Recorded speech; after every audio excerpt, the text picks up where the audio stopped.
I asked my boyfriend's girl best friend to plan our engagement party. Everyone said I was insane. When my boyfriend Pedro proposed, I saw an opportunity. You see, his girl best friend Fiona had been a pain in the neck the entire relationship. She had spread awful lies about me at the start, ruined a couple of dates by showing up uninvited, and even tried to accidentally kiss Pedro using some TikTok trend. But I dealt with mean girls before. And high school taught me that sometimes the best way to expose someone is to give them exactly what they want and let them destroy themselves. So that's exactly what I did when I told Pedro. I'd really love it if Fiona planned our engagement party. My mom actually begged me not to do it. My best friend said I was setting myself up for disaster, but I just smiled and said Pedro believes in her, and I believe in Pedro. Maybe we'd all been misunderstanding her intentions. She deserves a chance to prove herself, I told them gently. And when we told Fiona, she was thrilled, of course, not knowing I was the one hanging the poisoned apple by a thread. The planning phase started pretty typically for Fiona.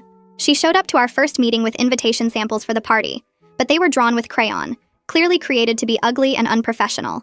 My friends exchanged horrified looks, but I just smiled and started adding ribbons and pressed flowers and old baby photos of Pedro and me onto the invites. Suddenly, they looked adorable and unique. Fiona's face fell when everyone complimented them.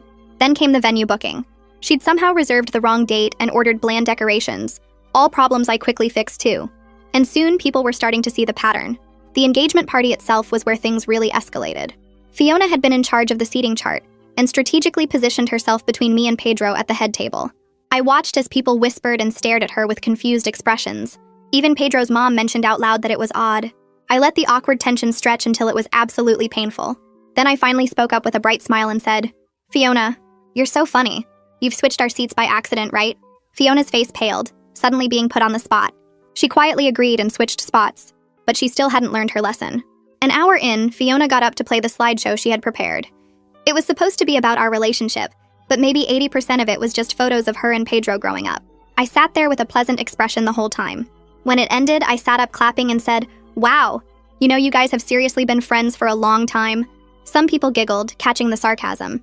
Fiona looked hurt but couldn't say anything until it was speech time, where she emphasized that she and Pedro weren't just friends, they were best friends. She ended her speech saying, "I love you, Pedro," while making this intense eye contact that only made him want to crawl under the table and hide instead. Even his mom had her hand over her mouth. The rest of the guests sat stiff in their seats, having a hard time hiding how much they hated her. But Fiona misread their stares for admiration, and when she watched Pedro step away from me on the dance floor, she thought she had won him back.